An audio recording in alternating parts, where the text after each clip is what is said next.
Bringing our man Jason Jones of The Athletic. Air horns for Jason Jones just because. So special. So special. Air horns for his Cal Bears winning the last Pac-12 game of all time. He gave UCLA the ass kicking they deserve. Nothing excites Jason. Like so you don't really get excited over sports. Like it's early in the season to be excited about your Lakers. It's always doom and gloom with the Dodgers. Yeah, well, no, we knew the Raiders probably wouldn't make it as far as we hoped. So look, I caused Jason to choke up. Were you happy at the Survivor Series? Like what gets a reaction out of Jason? Oh, CM Punk. Yeah, I was happy about Survivor Series. I was happy. No, you know what gets a reaction is Undertaker losing. That's what. Well, coming from the Laker and Dodger fan, I'll take that. Hey man, hey Kings, baby Kings. Hey, I got a lot of jerseys from a lot of teams. So hey, I just took advantage of a Black Friday sale, ordered me a Bill Russell. So hey. Wow. Oh, wow. Bill, that's how I feel about Jackie Robinson. I don't have one. I don't know if I will. Maybe I get a Brooklyn one or something. But he played in Brooklyn, so it would have to be it wouldn't be an LA one. It'd have to be a Brooklyn one. I mean. True. But no, well, I'm thinking the road. No, maybe they both say Dodgers. But I feel that way. There's one that says I have one that says Dodgers, but they have a Brooklyn one too. Yeah, that'd be fire. So him getting the Bill Russell is probably how I feel about Jackie. I mean, I mean, Bill's one of them guys. When I watched the couple of docs I watched, I'm like, how do you not respect Bill Russell? Mm-hmm. It wasn't his fault he had to play for that franchise. But Cal football. That was. I was like, what did one of the signs say? UCLA and USC blew up the Pac-12 to go play Rutgers. Well, look, you are a alumni of a Pac-10-12 school. I'm sick that the Pac-12 is dead, and we grew up in a different time where like these leagues and everything mean stuff. My son, he won't really know much about that, so it might not matter to younger people who watch college sports. But this is a terrible day that the Pac-12 is gone. Yeah, and I mean, I'm not really looking forward to that Cal Wake Forest game. I'm trying to get ready. Cal and circle the date on your calendars. I mean, it sounds cool to say they're going to play a game at Florida State, but that shouldn't be like they shouldn't be playing Florida State every other year.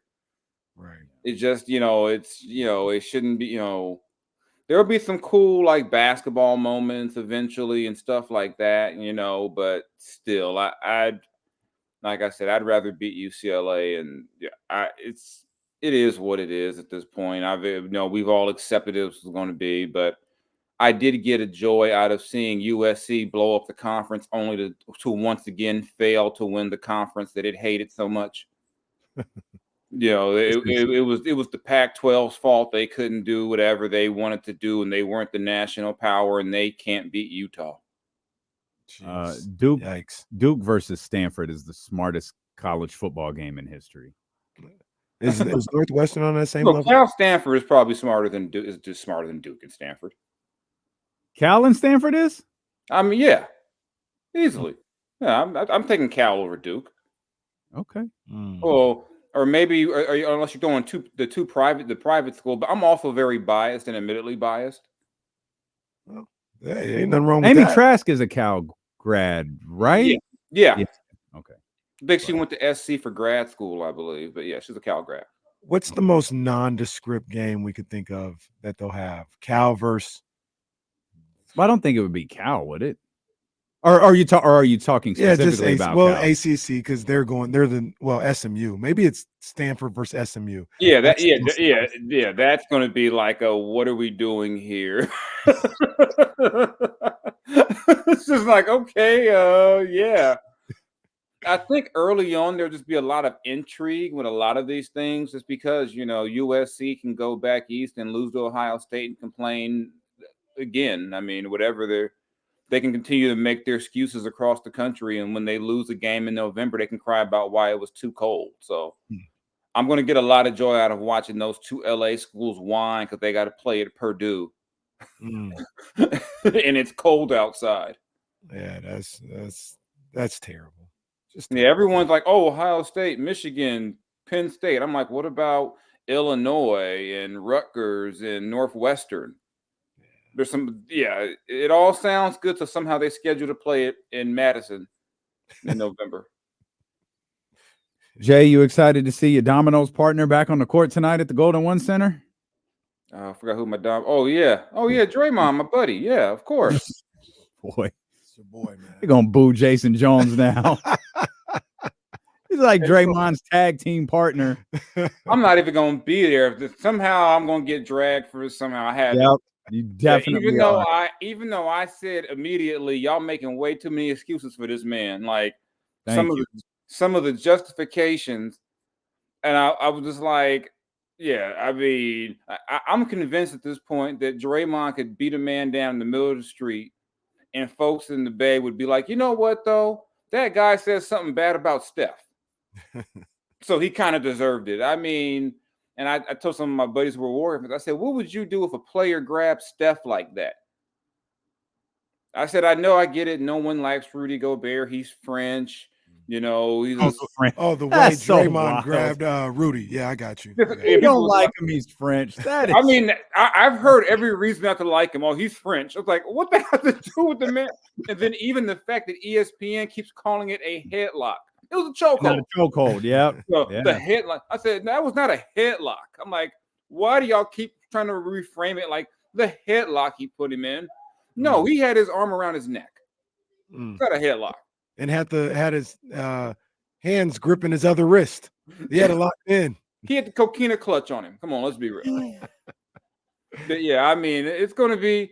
I said I like that he's back tonight because I think one thing the NBA's missed is like just staying amongst teams. I mean, I do. I mean, I'm not a big back in my day, but I do miss the days where guys just they didn't like each other.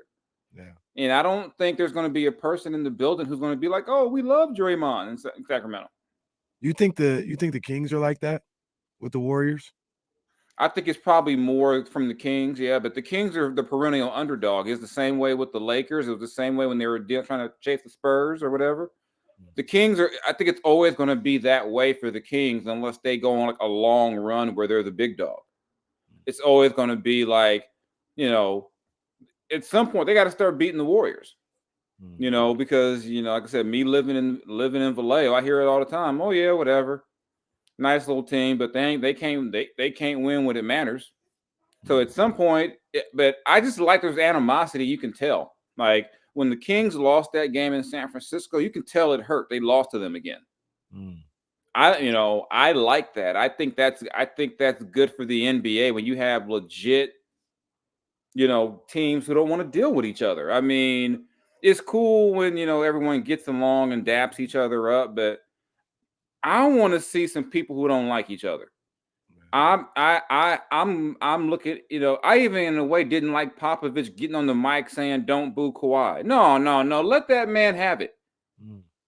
I like, to me that's good. I think you have to have some villains, and Draymond likes being a villain. And I don't think there's going to be he's not going to be going over, going to Doko, getting a meal, and everyone's going to be happy to see him at any point in the near future.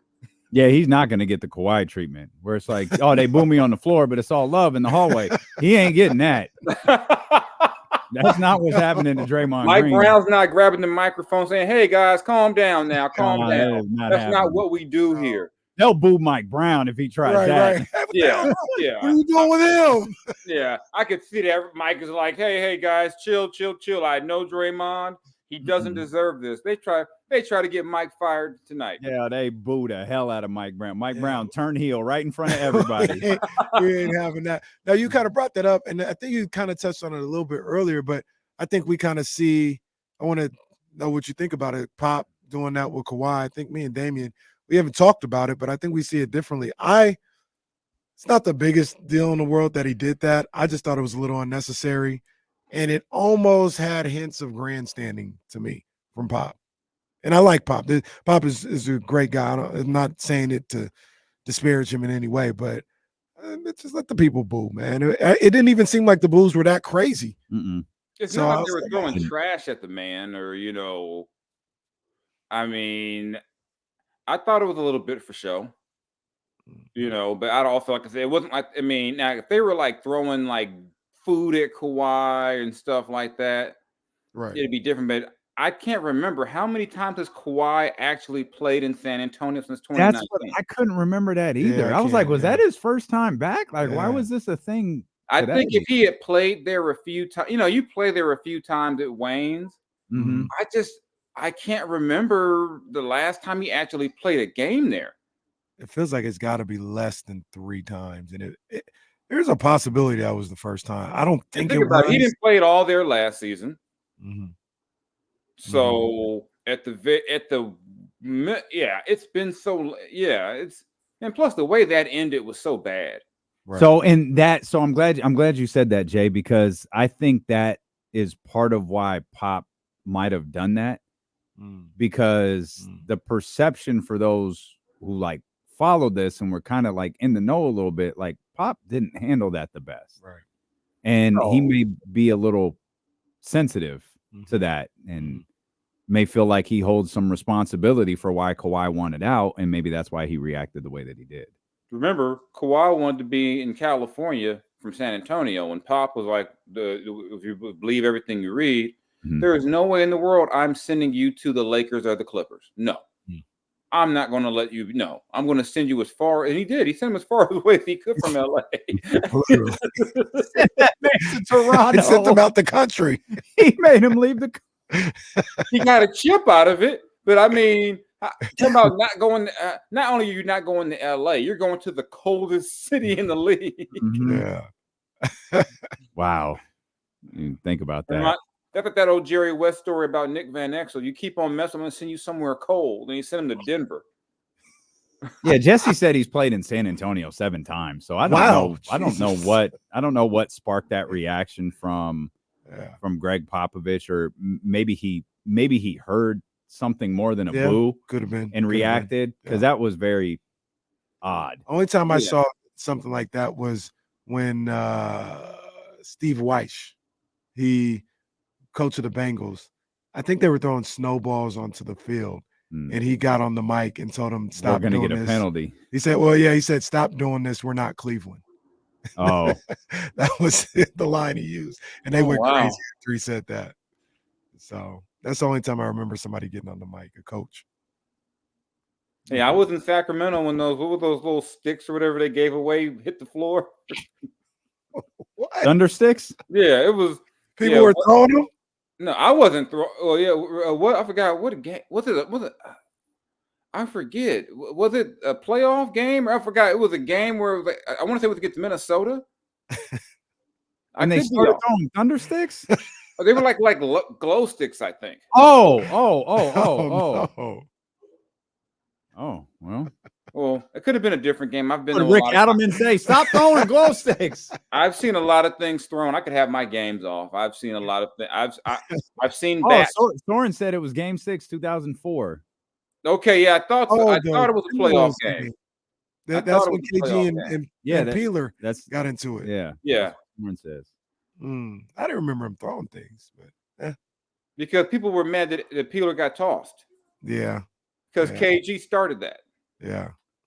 Yeah, Peeler, that was a tossable offense. Like, it was. I mean, yeah. I wasn't mad at him. I understand, but you're going to get ejected for that. Crowd picked the wrong battle. Not going to fight this battle. Like, let him go. I think that this was part of the Sacramento trivia. I think KG got called for a foul, and Flip Saunders picked Jabari Smith to shoot the free throws, and Jabari made them both, and the place went crazy.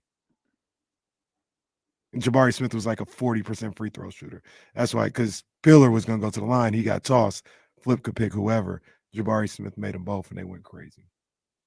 Speaking of free throws, shout out to Crumble Cookie. The crumble at the line is the greatest in-game promotion ever. Absolutely. I mean, when fans have a chance to get a free cookie, like in the first quarter, second quarter, like whatever. Oh, that that place is Chicago and Punk walks through the curtain.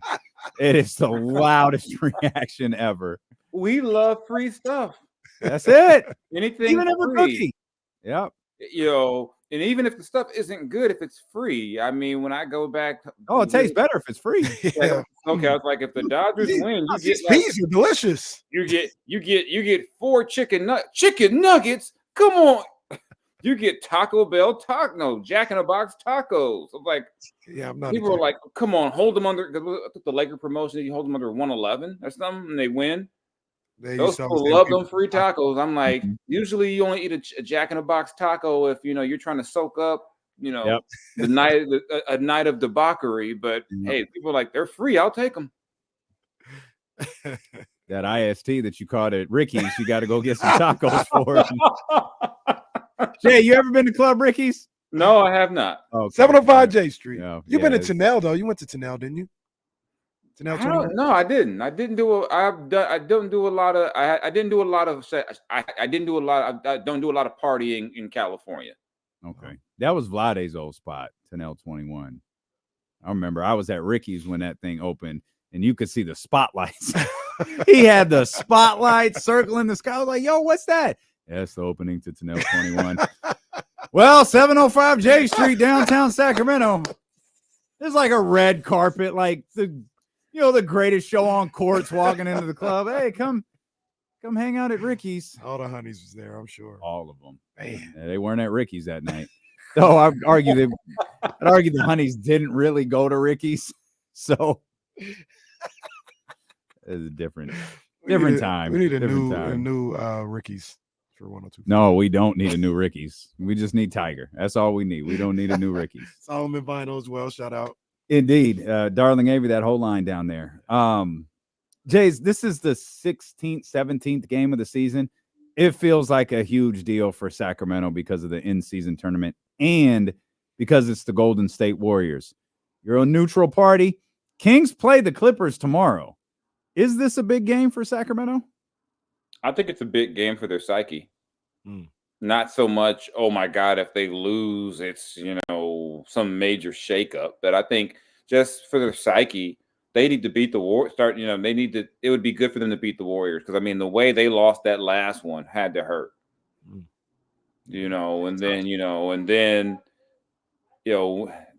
Just the fact that they come into your building feeling like, hey, we got it here. We ain't worried about you guys. It's our, they're home. Yeah. Yeah, you don't want them calling, Golden One, Chase Center North or something crazy. So, I think it would be good. I think it would be good for their psyche. And, and that number 30, he just likes to torment them. I just think it would be good for their psyche to win the game. I'm not going to put, if they don't win, I'm not going to be like, oh man, look what's going to happen now, but I think it'd be good for their psyche to win. I think in the way they're talking to them, it's an important game. I think what you have to do is, if you're the Kings, is still stay level-headed. If you win, no, you have not like changed the trajectory of the conference, but if you lose, it's not like, the world is over, but you definitely want to win. Oh, it's going to feel like the world's over. Unless the Kings beat the Clippers tomorrow night, the world is going to be over till about 10 o'clock tomorrow 24 night. hours. Yeah, it's going to be. Yeah, I mean, it was rough. It was rough after Houston and New Orleans. I mean, Houston was tough. Yeah, Houston. I was like, there people were like, "Oh my God, I can't believe this." It's like, chill. It's like game 8. Chill. All 3 of the teams that the Kings have lost to are below them in the standings now. The Rockets, the Pelicans, and the Warriors. They lost to each of them twice. Man, that's 3 teams all year. Then we'll be talking in March. You got to beat the teams you should have beat. Now look at these 6. That hits a little too close to home, Jason. Calm down. It's a little too close to home, man. Stop it. The other thing about this, though, Jay, is where the 2 teams are right now. You know what I mean? Not just standings-wise, but the war. And I don't know how they're going to end up. But today, seems like the Warriors are in a bit of a disarray. They're trying to find themselves. And, the Kings, not everything's perfect, but they're feeling pretty good about themselves. 4-2 road trip. Got some big wins in Dallas and in Minnesota, feeling good about themselves. If the Warriors were to come in here and win, even in this situation, when they're, a shell of themselves, and the Kings are feeling good, but they still come in and win. That's got to be something that also wouldn't feel good for the psyche. No, I wouldn't. Like you said, the Warriors are. I mean, Scott Foster officiating tonight. I mean, Well, keep that guy far away. I mean, well, hey, don't you want him on the floor tonight? Oh yeah, we do. We do. yeah, Right. if Scott Foster's in town, That's right. if he's in town, Kings by 15. Keep the ball skin black ref away from De'Aaron though. He always hating on De'Aaron. Who's it? Mark Davis? I think it is Mark Davis. Yeah, it is Mark Davis. Mark Davis has a tortured history with Sacramento, going back to that Mike Malone in Memphis. Remember did Ryan Holland? Where he tipped the ball. And Malone went after him. I think Malone called him a coward or something. Oh, God, that's a lot. Damn. Because if I remember that game, I mean, like I said, I think everybody remembers that game. Yeah. I have random Kings knowledge where he put Ryan Hollins in on the inbound. I actually got a note from the NBA about my story from that game, because I talked about how the ball appeared to be deflected and some other thing. They let me know, by the way, here's the actual rule.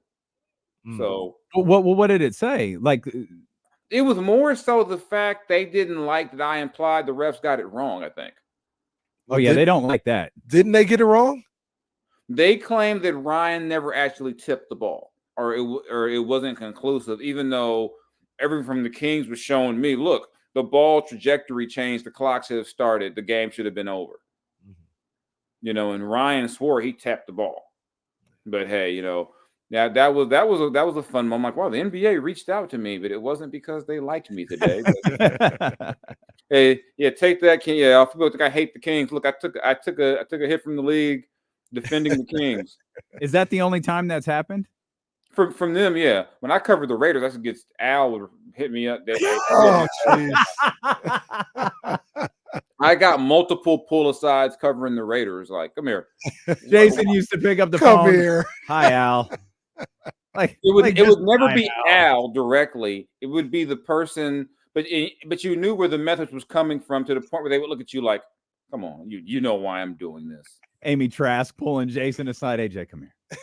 Come here. I got to know Amy like that, because she'd be like, come here, Jason. I'd be like, okay, what do I do now? What did I do? I remember the first time we talked to Amy. She was I was like, man, don't blow this. Like, she'll probably she'll rip you to shreds on the air. She is the most delightful human being. She's like one of the nicest people I've dealt with. Little 4 foot nothing. What is she doing now? She's doing something important. CBS, I think. Okay, maybe that's she has the podcast. She had the podcast where she had Sap on there, and Sap tore Josh McDaniels to shreds. Yeah. He's just like, these guys are awful. The Patriot way don't work when you don't got number 12. Well, speaking of, did you see who the Raiders' first, I guess, coaching link was to? Who? Don't blame anyone for not knowing this. I think this just popped up within the last hour or so. David Shaw, old Stanford head coach. They would try to do that to me. That, yeah, I don't. I'm sorry. That just doesn't get me going. Like, oh, I'm like, oh, okay. I'm not gonna say. Nope. There's not very many of them in the NFL. Jason, just go. Yeah. Oh no. I'm sorry. I couldn't pretend to be like, oh wow, David. Like, okay. You gotta hit him with the. Oh, okay. Oh. I'm like, just keep Antonio Pierce and let him have a real off season. Then shoot. I mean, I liked David Shaw for about 5 years, and then it was like, man, I don't think he cares about coaching this team anymore. I'm just not sure that he's interested in this job. Because when it went bad, it went bad. Yeah, it got really bad. Even before that, every time there was a big game. Oh yeah, thought he was Ryan Day or something. He couldn't win a big game to save his life. Who's the Washington 38-0 out of nowhere? Like, what's going on here, sir? Man, yeah. I mean, I think, like I said, with the Raiders, I never thought they were a playoff team. I think, at least now I see effort and the guys care. They're just not good enough. Like, even they were up 14. I know they're not going to win this game. They're not going to keep scoring with Aiden O'Connell at quarterback. They're just not going to keep scoring like that. I mean, yeah, but to me, I see fight. I just don't see talent, especially on that defensive line is Max Crosby and me. I mean, it's like it's just they just don't have enough up front, but like I said, they made the first right step. They had to get rid of Patriots West because oh God, that was bad. Yeah, that's not gonna get it done. Jay, before he goes, man, you gotta talk to him about Punk, man, and him coming back. Like, I'm not a big CM Punk fan at all. I don't like CM Punk, but I do recognize the way he moves the needle. Hell, I was tapped into Raw last night because of Punk for the first time in months. So, I mean, he's good for business, right? Yeah, I'm actually a big CM Punk fan. So I've always been a fan of CM Punk, and I just look at the stories. I mean, the whole Seth going off when he saw him. Yeah, I said that might be your WrestleMania main event night one. Night one, yeah. Mm-hmm. I said I don't care how you feel about the man. The man is good for business. Mm-hmm. He's good for. I mean, at the end of the day, that's what it's about. Meg, he said last night. He's there to make money. They're going to make a lot of money with this. Yeah, just don't tear no bleak muscle on the way. Yeah, I ordered my CM Punk shirt. Yeah, sure, it was kind of fire. They always do that right with the Chicago flag and all that stuff. I think it's and this is pro wrestling. You never say never, and so I think it's going to be. I mean, they got some intriguing things. You got potentially we got Seth, potentially Roman, Cody. You got some different things you can do. Maybe you circle back around to the Shield days, which is why you would have him feud with Seth and Roman. Mm-hmm. I mean, there's a lot that can happen, and like I said, I'm going to enjoy it till it's not there anymore. There's a lot you could do with that, given that Punk was the one behind the Shield, right? The formation of yeah. So I mean, you got a lot of you got a lot that's going to happen with that, and like you said. Like him, love him, hate him. That man's a draw. That man does business, and if you can make money, we all know how it goes. People do they'll put a lot of things to the side to make money. Jay, we appreciate you as always, my man. Thank you, my brother. All right, now go Kings tonight. Hey, clip that. Clip that. Appreciate you, Jay. All right, take it easy. Oh yeah, we run it. That's going on the soundboard.